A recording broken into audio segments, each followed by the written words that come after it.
Welcome to our series exploring the enigmatic realm of unexplained deaths and mysteries. Join us as we delve into perplexing cases that defy conventional understanding, where each clue raises more questions. Have you ever heard of the Knights of the Golden Circle treasure?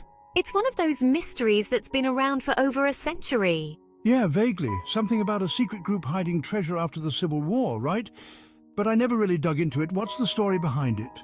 So, the Knights of the Golden Circle, or KGC, was actually a secret society that formed in the mid-1800s. Their main goal was to expand the southern states' influence, particularly through spreading slavery into new territories like Mexico and the Caribbean. As the Civil War broke out, the KGC got deeply involved in guerrilla tactics, espionage, and basically anything to help the Confederacy. But here's where it gets really interesting. The legend goes that they were also stockpiling a massive treasure. Wait, treasure? How did they supposedly get this wealth? Well, according to the story, they raised money from wealthy Southern sympathizers and amassed fortunes from looting during the war.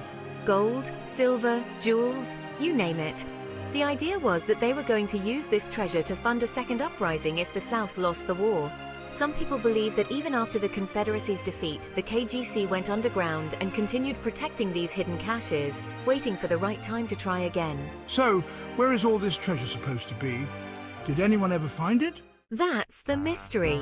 Over the years, there have been countless treasure hunters trying to find it. There are stories about coded maps, symbols on rocks, secret tunnels.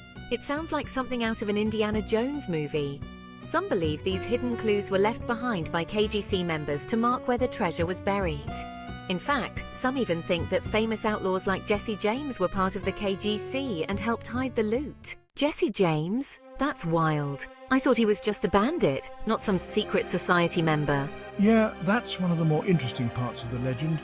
Jesse James was supposedly high up in the ranks of the KGC, and some say he hid treasure in various places across the country. There are even claims that he faked his death and lived on, guarding the treasure in secret. There's no concrete proof, but treasure hunters are convinced there's something to it.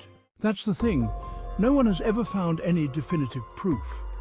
There have been some people who claim to have discovered small caches or clues, but nothing that points to the massive hoard that the legend promises. Skeptics argue that the KGC was more about political power than stockpiling treasure, and they say there's no real historical evidence to suggest they hid a fortune, but the lack of proof doesn't stop people from looking.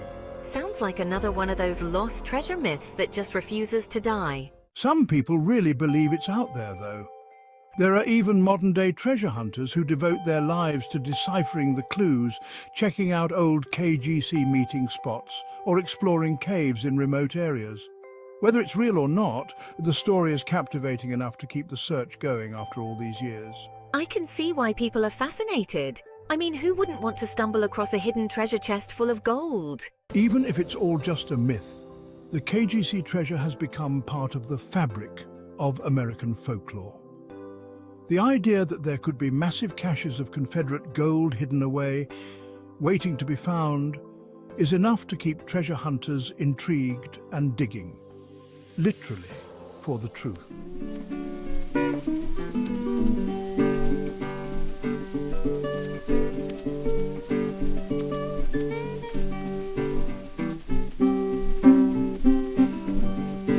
Thank you for joining us on this exploration of the unexplained. We hope these mysteries have sparked your curiosity and encouraged you to delve deeper into the unknown. Until next time, stay curious, stay vigilant, and never stop seeking the truth.